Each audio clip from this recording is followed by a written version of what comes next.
Hoy es 4. ¿Qué tal, Marcelo? ¿Qué Hoy es tal, Ram? 4 de ¿Qué tal, Adar. muchachos?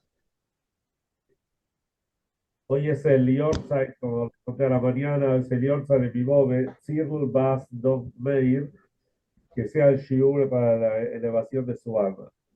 Mira, mira. Eh, ¿Qué tal, Ovadia? Dice así, mientras el Mittler Rebbe es el segundo Rebbe de Chabad, Rabbi Dov Ber, hijo del Alter Rebbe, cuando él decía Hasidut, reinaba absoluto silencio. De todas maneras, en el medio de decir Hasidut, se podía escuchar que el Rebbe interrumpía y decía, ya, ya, vieron cuando uno quiere callar a la multitud. Entonces, pero la gente estaba callada. Entonces explica el Rebbe Rashab, padre del Rebbe anterior, explica diciendo que era para detener el torrente de su intelecto. Y con ello explicaba el dicho del Zohar, de la Kabbalah. El venerable sabio cuya mente es oculta puede, pues, estar quieto y sereno. O sea, silencio había, pero el torrente de su intelecto todavía seguía corriendo. Entonces es como que se hablaba a sí mismo. Vamos a ver el de mañana, por lo menos enganchamos un poco más. El estudio del Talmud y las obras relacionadas, el estudio del Hasidut y el servicio en la práctica son todos de la misma manera imprescindibles. No solo no debe caber, no cabe decir que no sea preeminente, que uno sea preeminente o ceda su lugar al otro, sino que por el contrario se asisten mutuamente. O sea, todo el estudio de la Torá, perdón, todo el estudio de la Torá se complementa uno con el otro. Como dijeran nuestros sabios, el ignorante no puede ser Hasid, lo que indica que se debe estudiar Digle. Digle es la parte revelada. ¿Cuál es un Hasid? El que se conduce piadosamente con su creador, lo que indica que se debe estudiar Hasidut. Y el objetivo final del estudio es, a fin de cuentas, el servicio a Dios en la práctica. El significado simple de esto es, quien sirve a Dios más allá de lo requerido por la ley, eso se dice Behidur, cumpliendo Torah y Mitzvot con mayor profundidad, más vitalidad. Para ello es esencial el estudio del Hasidut. Bueno, eh, se puede completar con otros trabajos que hablan más del tema. O sea que uno no puede decir me gusta esto, no me gusta lo otro, al contrario, en la Torah una cosa completa la otra. Bueno, vamos a seguir con la parshá de la semana. Y después vamos a ver una enseñanza que tiene que ver con temas que ya hemos hablado.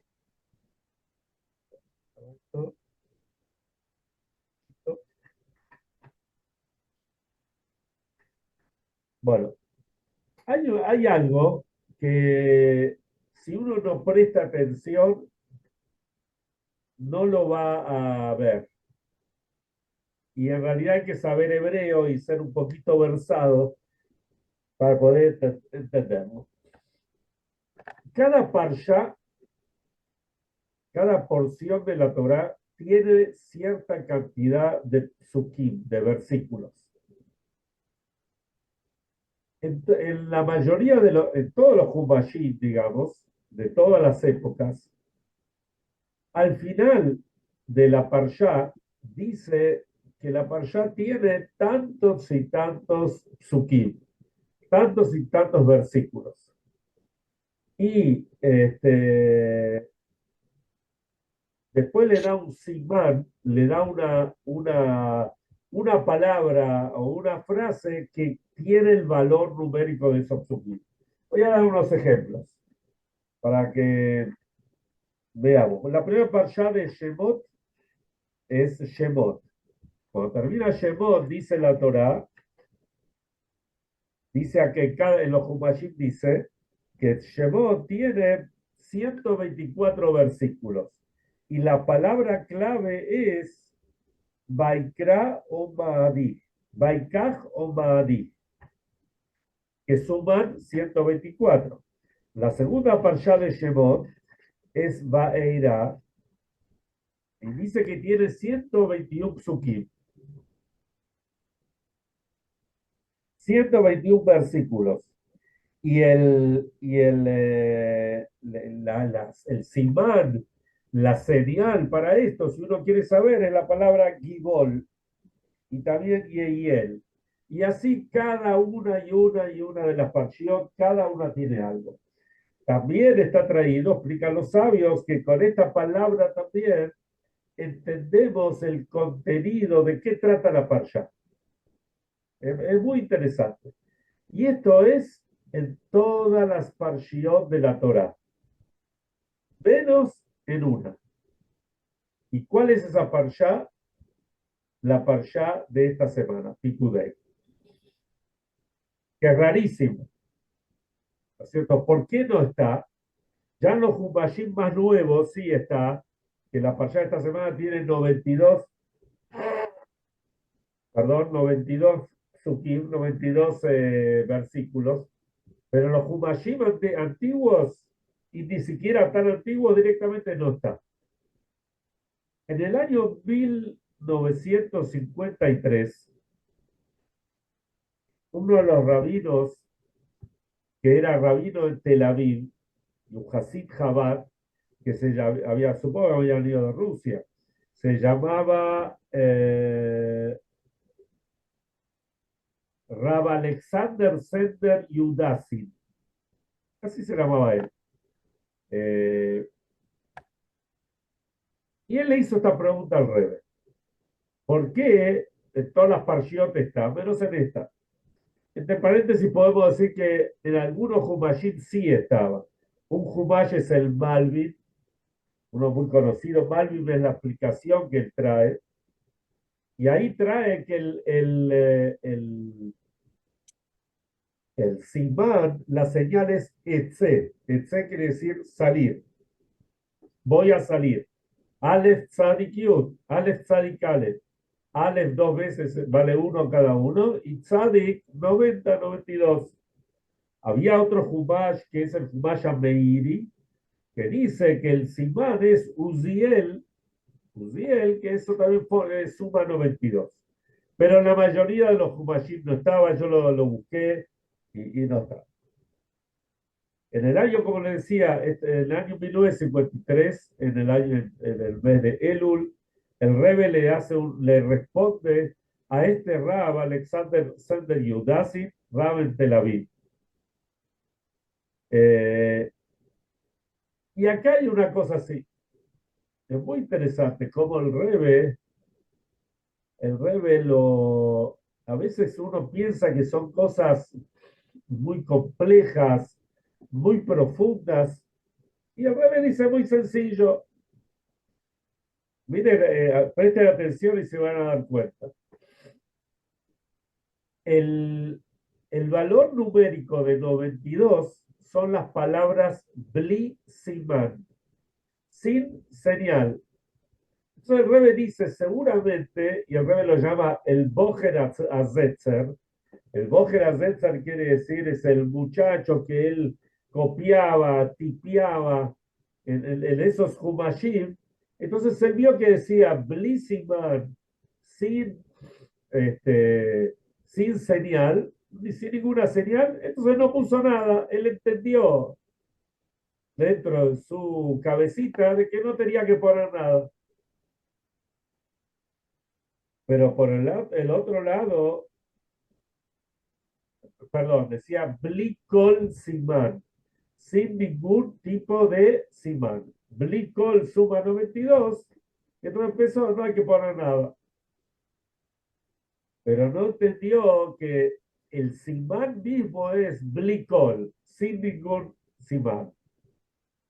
Entonces, acá tenemos que entender ahora la profundidad de esto. ¿Qué significa blicol? Sin ninguna señal. Eh, por ejemplo, sabemos que, como dijimos antes, la palabra también representa algo de la misma parsha. Por ejemplo, antes le nombré la parsha Baeirá, la segunda del libro de Shemot. Y ahí en la parsha dice que la cantidad de tzukim es 121. Y la palabra que se forma con 121 es Gibol. Dice, es una de las palabras de la Parsha, que dice que ahí habla sobre las plagas, sobre la plaga del granizo, y Gibol es uno de los cereales que fue golpeado por el granizo. Entonces acá también vamos a encontrar el final de los versículos de la Parsha Pekudei, la Parsha nuestra, donde que ya hemos hablado un par de veces en la semana, que ahí habla que la nube de Hashem siempre se posaba sobre el campamento, y ahí trae Behol Maseyem en todos sus viajes.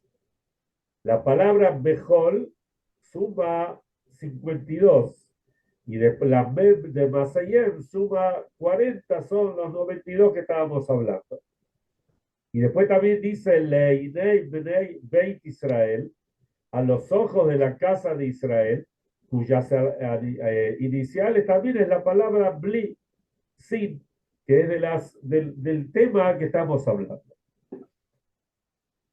Bueno, hay mucha gente que le gusta todo este tema de los números, de la numerología, de la gimatria, pero lo más importante no es encontrar los números, sino lo más importante es encontrar la referencia, la enseñanza que tenemos.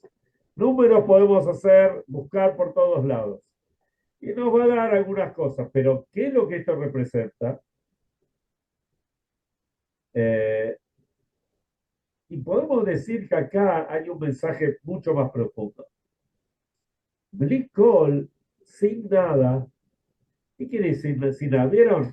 A veces salimos y vamos a ir a una fiesta. Nos invitaron a un bar mitzvah, nos invitaron a un casamiento, a un brit-milá, y por ahí, por el apuro, por lo que sea, no compramos un regalo, cumpleaños. Entonces uno dice, ¿cómo vamos a ir con las manos vacías? Vamos a comprar algo, vamos a buscar algo. No podemos ir sin nada. Y esto es lo que representa. Sin nada es una sensación de vacío. Nos sentimos sin fuerzas, nos sentimos sin alegría, sin energía, tristes. ¿No es cierto? Hay momentos donde la persona se siente así. Eh, es como un agujero que sentimos. ¿Vieron? A veces uno siente un agujero en el pecho. Hasbe Shalom, algo espiritual, ¿no? Entonces, ¿cómo hacemos para revertir esto? Y lo que uno tiene que saber es que cuando se presenta este agujero, esto representa que hay un agujero, pero hay un desafío y está la posibilidad de crecer mucho más. El agujero lo encontramos, el vacío está, la frialdad está, uno se siente seco, como dijimos los otros días. Pero por el otro lado, tenemos todas las posibilidades. Hay que saber que de ese agujero es donde nace absolutamente todo. Entonces, Blicol, Blicol, ¿qué significa? No hay ninguna señal, Blicol Simán, no hay señal de vida. Pero cada uno tiene que saber que dentro de nosotros, cada uno tiene ese Bojer Azetzer. ese muchacho que es el que tipea, que es el que interpreta, que a veces uno escribe sin entender lo que escribe. Uno tiene que profundizar lo que está escribiendo, lo que está leyendo. ¿Y cuál es la fuente de esto? Porque también hay que conocer que esto tiene una fuente espiritual, ¿no? Uno dice, ¿por qué me pasa a mí? Baruch Hashem, la Parnasá anda bien, tengo familia, tengo mi esposa, tengo los chicos, se van casando, van haciendo los nietos, otros se van a casar, están sanos. Uno ve todo lo bueno que tiene alrededor y por el otro lado siente el vacío. Entonces, siente todo lo que le está faltando, siente ese agujero. Entonces uno se pregunta, ¿por qué? Pero tenemos que saber que la creación fue así. La realidad es que ayer Dios, cuando fue a crear al mundo, no podía crear al mundo tal cual es Él. Porque si hubiese creado un mundo tal cual es ayer, entonces nosotros no podríamos sostenerlo, no podríamos soportarlo. Por ejemplo, cuando se entregaron los 10 mandamientos, los Yehudim escucharon los 10 mandamientos de ayer. Pero en realidad, solamente los 2 primeros mandamientos pudieron soportarlo. El primer mandamiento, que es la fuente de todos los preceptos, todas las mitzvot positivas, y el segundo mandamiento, que es la fuente de todas las mitzvot negativas, no tendrás otros dioses, etc.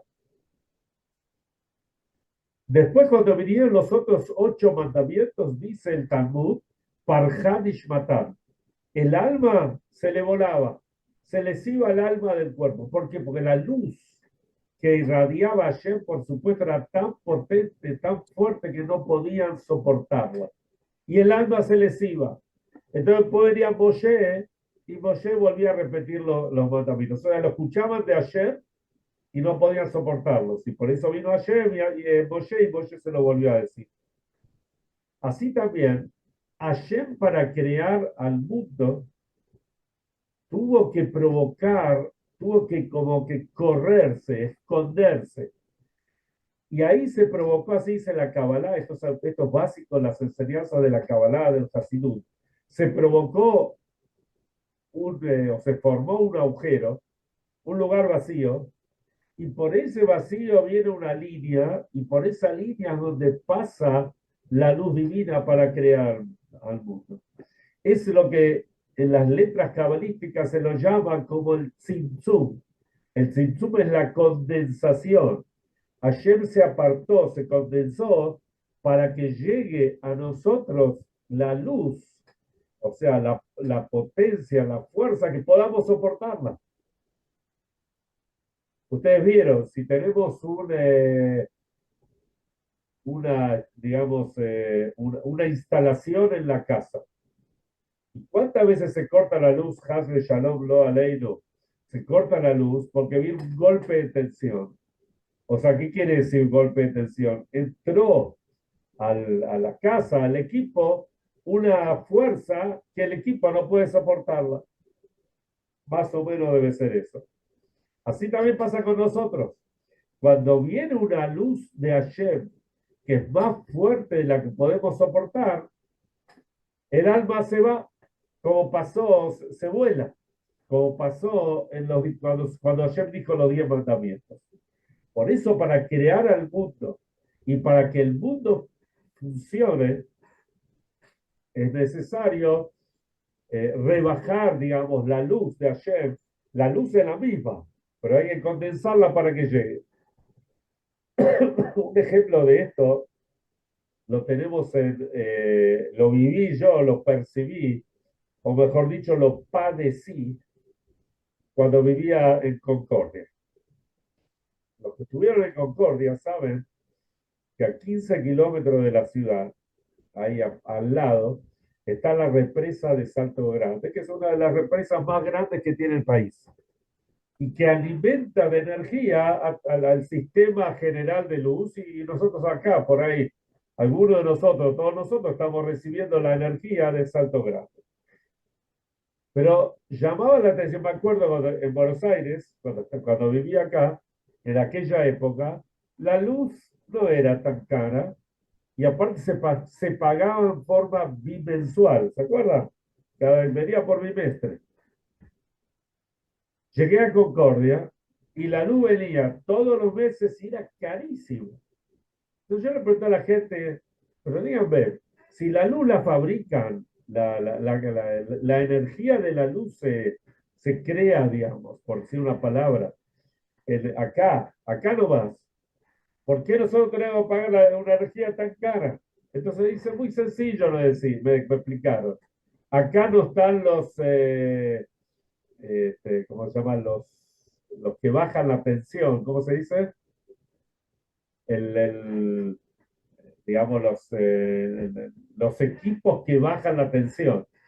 No podemos recibir la luz directamente, hay que rebajarla. Entonces, eso está acá cerca de Zárate, Brazo Largo. Entonces, la energía viene primero acá y después vuelve a Entre Ríos y hay que pagar los peajes. Está implicado todo eso y por eso es carísimo. Eso con la energía. Nosotros, para poder recibir la luz de Hashem, necesitamos que esté la condensación. ¿Para qué? Para poder recibirla y para poder vivir. Entonces, en otras palabras, cuando nosotros sentimos un vacío, cuando nosotros sentimos un agujero dentro de nosotros, ese, como decían nuestros reyes, ese nishgit que uno siente cuando no se siente bien. Pero a veces hay un nishgit que uno realmente no se siente bien. Pero a veces hay un nishgit espiritual. Uno no sabe, ¿no? Que se toma una medicación, descansa y con eso se va. No, es algo profundo, es algo como dentro del alma, uno puede pensar. Pero lo que tenemos que saber es que esto no es un defecto, no nos tenemos que bajonear, no pensar, bueno, no tengo energía, entonces no sirvo. Todo lo contrario, esto es una oportunidad. Se creó ese agujero, ese vacío, ese nishgit, ¿para qué? Para que nosotros podamos superar el momento. Dice que cuando Moshe subió al Shammai, subió al cielo, vio, bueno, son niveles espirituales, pero vio que Dios ayer me estaba escribiendo un Sefer Torah y estaba haciendo los tagim. Si ustedes miran un Sefer Torah, un Tefilim, una Mezuzá, una Megilá, van a ver que tiene muchas rayitas. Entonces Moshe le preguntó a Hashem, ¿qué son estas rayitas? Entonces Hashem le dijo, esto se llama tagim. Va a llegar un momento que va a haber un sabio muy grande y aquí va a haber Moshe Ben Yosef es su nombre, y él va de esas rayitas, él va a revelar miles y miles de alajot, de leyes judías. Este era Rabbi Akiva, el gran Rabbi Akiva. Rabbi Akiva vivió en una época difícil, muy difícil, terrible. Si uno mira la historia, cuando en Yom Kippur leemos sobre los 10 mártires que murieron santificando el nombre de Hashem, Rabbi Akiva fue terrible como falleció, cada uno, Rabbi Akiva también. Era la época de la destrucción del segundo templo y posterior. Pero de todas maneras, a pesar de esa oscuridad, Rabbi Akiva reveló cosas que ni Moshe Rabbeinu podía revelarlas. O sea, de cada cosita se puede aprender algo. Entonces, ¿cuánto más aún si hablamos de nosotros? ¿Se acuerdan la historia muy famosa? Que dice, creo que incluso yo también alguna vez lo nombramos acá. ¿Se acuerdan del violinista que debe ser de los más famosos del mundo de hoy en día? Itzhak Perlman, que estuvo acá hace unos años. Y lo pueden buscar en YouTube, yo lo busqué y lo encontré. Un concierto muy famoso que él estaba con la viola, él creo que toca la viola, no sé, que tiene 4 cuerdas, o el violín, no sé cómo se llama, y en la mitad del concierto se le cortó una cuerda y todo el mundo se dio cuenta, porque el que entiende se da cuenta. y pensaron, el director de la orquesta pensó en, bueno, cortar el concierto. Dicen, y uno lo puede ver ahí en la filmación, en YouTube, en el video, Itzhak Perlman se queda como mirando el vacío unos instantes, pensó y terminó todo el concierto con tres cuerdas. O sea, en unos instantes, el hombre, mira el genio que es, él pudo transformar un concierto, que él era el violinista central, un concierto que armado para cuatro cuerdas y lo pudo tocar con tres. O sea, él pudo crear la música en un instante, o sea, transformarla para eso. Y lo mismo pasa con nosotros. Como dice la parsha de la semana, como termina, Hashem nos está cubriendo con su nube de honor. ¿Pero para qué? Para que nosotros creemos una luz la más grande que puede haber. Y esto lo podemos y debemos hacer cada uno de nosotros. Aprovechar las oportunidades, incluso de que cuando uno tiene un nishgit, que tengamos un Shabbat Shalom Mevorach, que esta semana entramos a la semana de Purim, una semana muy importante, que ayer me ayude, realmente me acuerdo de esto y quiero comentarlo. Cuando fue cuando era la guerra de Golfo, la primera guerra, había uno de los rabinos capellanes, debe ser el más famoso de Chabad, supongo que hoy debe estar retirado. Se llama Yankel Goldstein. Entonces él pasó, Goldstein, Goldstein es ahí de la familia. Mi primo. Yankel Goldstein pasó por lo del Rebbe. Antes de viajar, él tenía que viajar, no sé si a Arabia o a uno de los lugares donde había una base norteamericana. Entonces eran unos meses antes de Puri, y el Rebbe le dijo, llévate una Megilá de Puri, llévate una Megilá Esther. Él no entendía nada, pero el Rebbe le dijo, la llevó. Y unos días antes de Purim terminó la guerra. Que Hashem ayude, que así que venimos para Purim, que ya termine la guerra, pero termine la guerra no porque Hasbe Shalom agachamos la cabeza, sino porque todos los secuestrados volvieron a casa sanos y salvos, que los soldados vuelvan a casa sanos y salvos, y que se pueda tener un control del lugar que sea duradero para que no molesten más. Shabbat Shalom.